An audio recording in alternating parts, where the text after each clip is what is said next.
नमस्कार, वंदे मातरम, भारत माता की जय। मैं पंकज पारासर आप सभी लोगों के बीच एक विशेष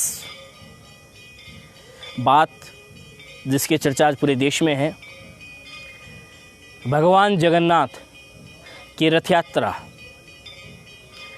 जिसको रोका गया है सरकार के मंसूबे की जो आदतन प्रणाली रही है, ठीक उसी का ये स्वरूप है, उसी की ये बात है।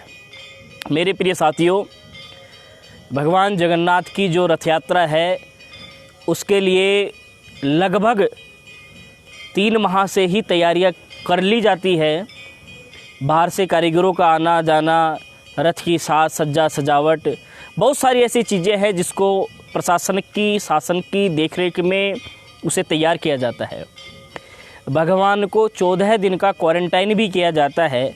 जड़ी बूटियाँ औषधियाँ भगवान को दी जाती है, जिससे भगवान जब अपनी बुआ के घर में जब जाते हैं यात्रा के दौरान, तो वहाँ किसी प्रकार की उन्हें कोई तकलीफ़ यात्रा में नहीं हो।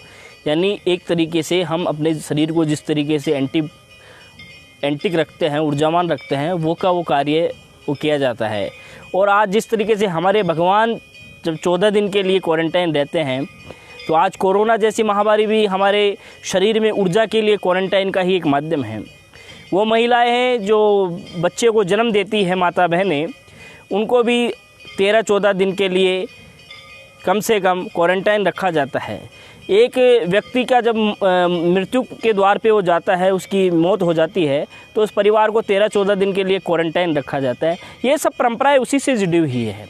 लेकिन इन सब के पीछे वैज्ञानिक आधार क्या है और मूल आधार क्या है? लेकिन इन सबसे महत्वपूर्ण बात ये है कि जिस तरीके से सरकार के मंसूबों में हमारी सनातन परंपरा को, हिंदू परंपरा को, भारतीय परंपरा को, आर्यावर्त परंपराओं को तोड़ने का साहस किया जा रहा है ऐन मौके पे, ये ज़रूर हमारी आस्था के साथ में खिलवाड़ है। अगर यही कार्य अगर किसी और दूसरे मजहबी तंत्रों के साथ में किया जाता तो पूरे देश में गदर मच जाता। और इस गदर का परिणाम क्या होता ये कोई नहीं जानता। हिंदू तो दया के पात्र होते हैं, हिंदू तो आशावादी विचारधाराओं के लोग होते हैं, लेकिन इन सब मापदंडों पे, इन सब मानदंडों पे हम किस तरीके से अपनी परिणति के, परिकल्पना के इतिहास को मुखरित कर पाएंगे, ये बड़ी विवेचनशील बात है।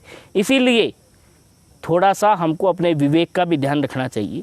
बिल्कुल महामारी का दौर चल रहा है, पूरे देश और दुनिया के तमाम देश इस चीज़ से मुखरित है, जानते हैं, पहचानते हैं। लेकिन फिर भी आज जिस स्थिति परिस्थितियों से हम सिर्फ बातचीत से मामला हल कर रहे हैं, ये तुगलक की फरमान आज भी जारी हो रहे हैं। भगवान जगन्नाथ हम सबके जगन्नाथ है, जगत पिता है, जगत के नाथ है। लेकिन मैं भगवान जगन्नाथ के श्री चरणों में प्रार्थना करता हूँ कि भगवान सद्बुद्धि दे। जय हिंद, वंदे मातरम।